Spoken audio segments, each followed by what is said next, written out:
my goodness, wasn't it just a couple of weeks ago that I posted my back to AA message? And then I stopped attending the meetings, which are online, and then guess what? It happens to so many people, apparently.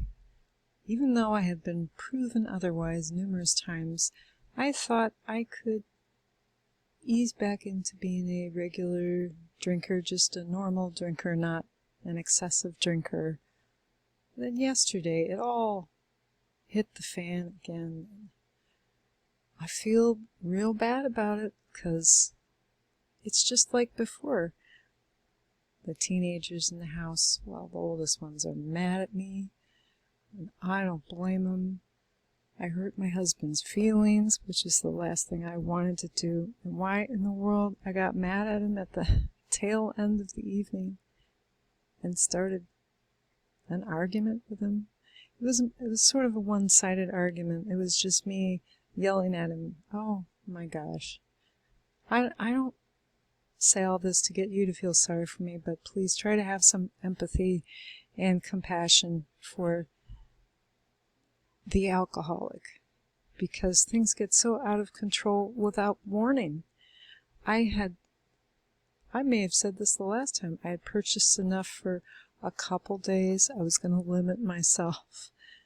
Going to have a can of seltzer water, spiked seltzer, and a small container of wine. It's like a half bottle. I know that sounds like a lot to you.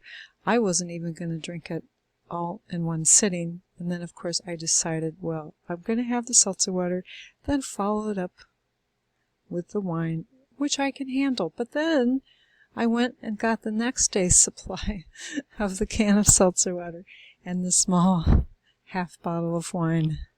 And I drank it. And I felt like I had to drink it all because, of course, again, I was broadcasting.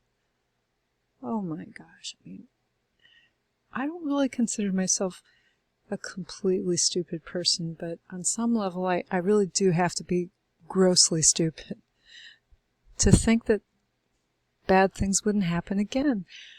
I was praying the whole time that bad things wouldn't happen. The whole time that I wouldn't spin out of control.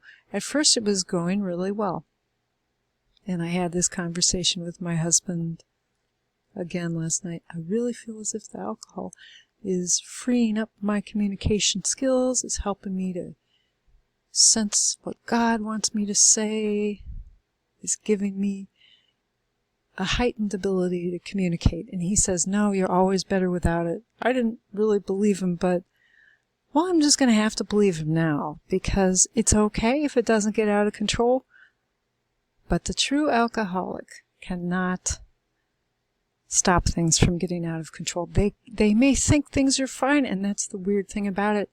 Things are fine. You're going great guns. You're merry. And, as for me, I didn't drink in social situations. I drank here at home to facilitate my YouTube broadcasting. I know a lot of people would say that's just batshit crazy. I know, but I'm a creative person. And I just thought, I'm going to use any tool that heightens my talents. You might think, no. Or you might think, well, yeah, some of your videos were okay. At this point, I'm not checking notifications because, of course, at the tail end of the night, okay, not only am I mad at my husband, I'm mad at people for not subscribing. Because this channel is fairly new. After all the times I deleted my previous channels, I really didn't have any subscribers left. And, and then I'm getting mad because, yes, I know, theoretically, I think people should be paying attention because I think I had some high quality stuff. Really. And I pray and hope that I will in the future. It's just getting inspired. That's the thing.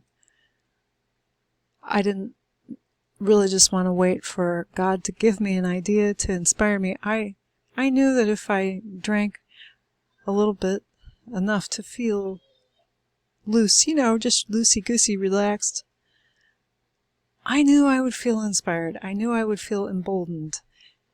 Yeah, I did, but again, oh, now everybody's mad at me again. And so, well, not everybody, but they should be. I don't blame them, but am I going to go around flagellating myself? No, but what I am doing, folks, this is what I am committing to. I'm going to do a morning AA meeting like I did this morning online, and I'm going to do an evening AA meeting every day for the rest of my life. No, really for the rest of my life, because I thought that I was past the crisis a mere week and a half ago when I decided to start drinking again. I thought I was past the crisis. No, it's not funny, but listen, folks. You can't let yourself get all depressed. And by the way, that's another thing that alcohol does to you. Okay?